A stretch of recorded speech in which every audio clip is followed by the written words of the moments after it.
Queen Camilla challenged a royal guard. What happened next revealed everything.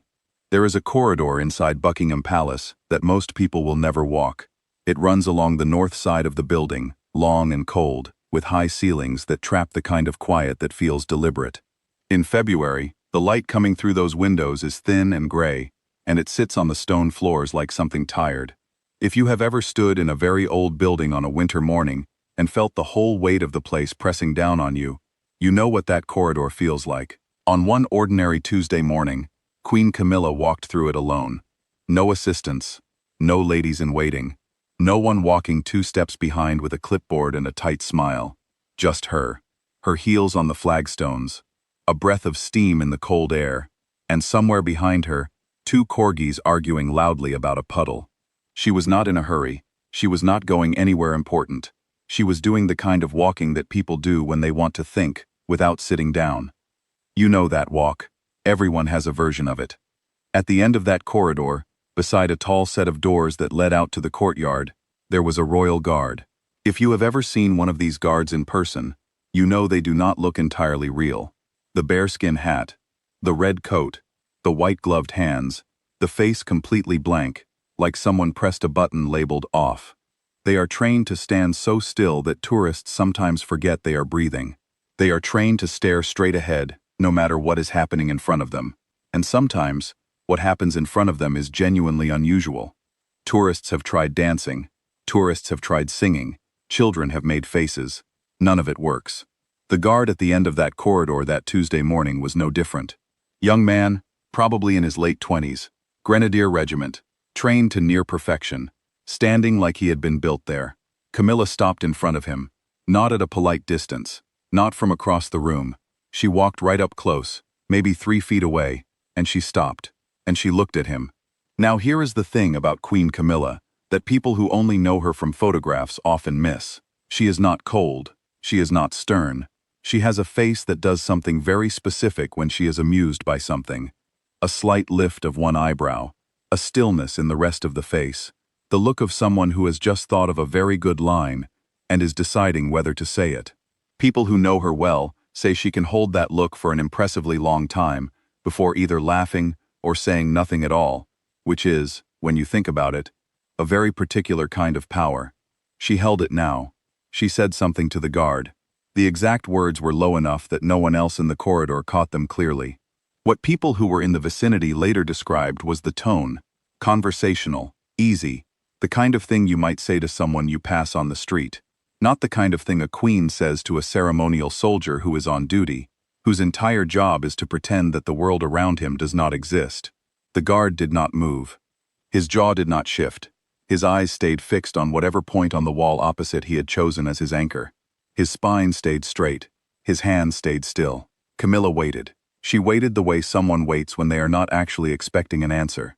She waited the way you wait when the waiting is itself the point. There is a version of patience that is about hoping something will happen, and then there is a version that is about watching very carefully while nothing happens. Those 2 things feel completely different if you are the person doing the waiting, and they look completely different to anyone observant enough to notice. Camilla was doing the second kind, and then something happened that was so small it is almost difficult to describe. The guard, this perfectly still, perfectly trained young man, shifted. Not much. 1 or 2 degrees at most. His right shoulder moved, almost imperceptibly toward her. He did not turn. He did not look at her. He did not say anything. He did not break any rule or violate any protocol. His post was intact. His uniform was intact. Everything about his performance was intact. But that shoulder had moved. If you have ever stood very close to someone who is trying very hard to ignore you, you know what that looks like. The body cannot always follow orders the way the face can. The face is easy to control. You school your expression, you fix your eyes, you breathe steadily, and the face holds. But the body has its own opinions. The body leans toward things that are warm. The body orients itself toward things that feel human, that feel present, that feel like they are actually there, and actually talking to you like a real person. You cannot always stop it. The guard had not been able to stop it, and Camilla saw it. Of course she saw it. This is a woman who has been reading rooms, often hostile rooms, often very uncomfortable rooms, for more than 30 years. She learned to read a room during years when a great deal of England had made up its mind not to like her. When she walked into spaces where the temperature dropped when she entered, where people smiled at her face and looked at each other behind her back. You do not survive decades of that without developing an almost preternatural ability to notice the smallest shift in someone's posture.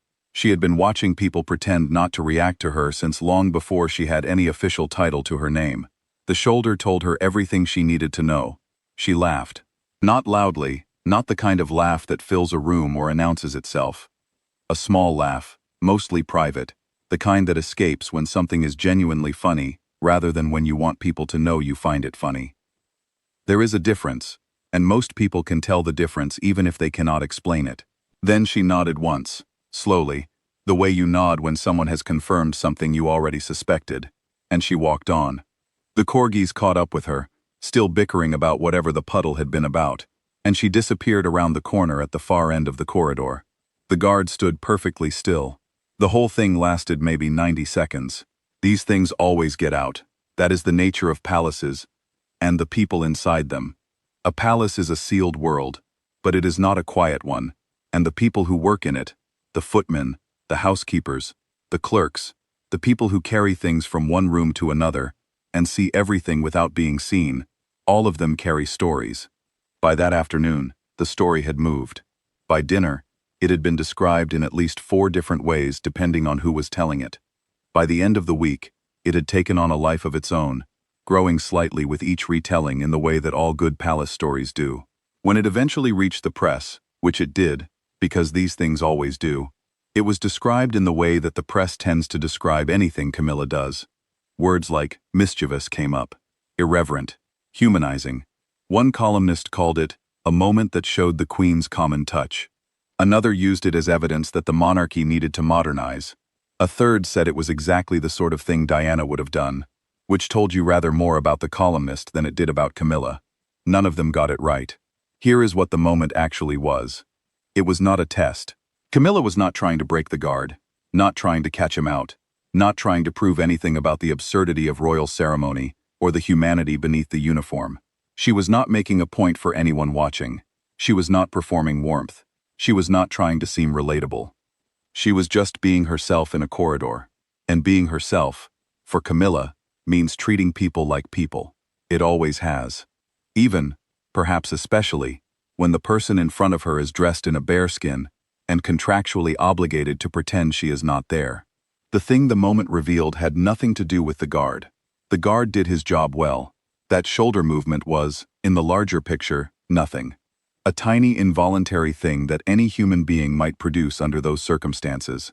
What the moment revealed was something about Camilla. She had walked up to the most formal, the most immovable, the most deliberately inhuman symbol the British monarchy has.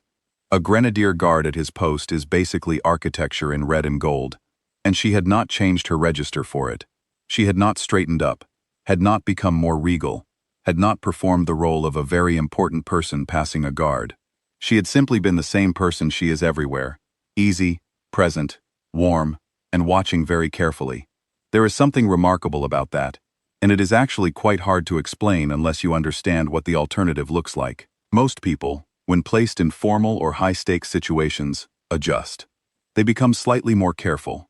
They perform a version of themselves that is a little stiffer, a little more considered, a little more aware of being watched. This is not a criticism. It is simply what people do. The gap between who we are at home and who we are in formal rooms is something most of us live with, without really thinking about it. Camilla, after 30-plus years of being one of the most discussed, judged, and scrutinized women in Britain, had somehow arrived at a place where that gap was gone, or if not gone, then so small as to be invisible. The woman in the corridor that Tuesday was the same woman who laughs at her own jokes at dinner parties, the same woman who forgets umbrellas, and then is mildly delighted about being rained on, the same woman who has been described by everyone who has spent real time with her as simply, refreshingly, the same person in every room. That is not nothing. That is actually, genuinely difficult to achieve. Most people in positions of great public scrutiny eventually fracture. They develop the official version and the private version, and they manage the distance between them. The pressure of being watched shapes you over time, whether you want it to or not. You learn which version of yourself plays well, and you lead with that version, and the other version retreats to the back rooms and the private dinners. Camilla had been through the kind of public scrutiny that would have fractured most people completely. There is no gentle way to say this. She spent years being described in very unkind terms by a very large number of people who had made up their minds about her before she had ever said a public word. She walked into rooms where people physically turned away from her. She sat through events where the coverage of the day would lead with everything except her presence. She endured the peculiar cruelty of being the villain in a story that the whole world had decided to watch. And somewhere in the middle of all that, she became more herself rather than less.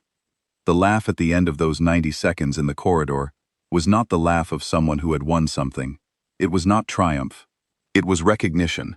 The recognition of someone who had once spent a great deal of energy worrying about how she was being perceived in rooms like this one, and who had at some point decided, quietly, privately, without announcement, to stop. Not stop trying, not stop caring, but stop performing caring. Stop performing warmth. Stop performing ease. Just be warm. Just be easy. Walk into the corridor, and walk through it, the same way you would walk through any other corridor. And if there is a young man standing there in a large hat, doing a very difficult job with enormous dignity, say something human to him. Not because it will look good, not because someone is watching, just because he is there, and you are there, and that is what you do. The guard went back to his post. He stood there for the rest of his shift, perfectly still, perfectly correct, the bearskin unmoving in the thin gray light. Camilla went back to her day. Neither of them talked about it. But somewhere in that corridor, in those 90 seconds, something small and real had passed between a queen and a soldier. No cameras, no audience, no occasion. Just a shoulder that moved 2 degrees toward someone who had spoken to a person like a person, and a quiet laugh that meant, yes, I saw that, and it was enough. That is the whole story.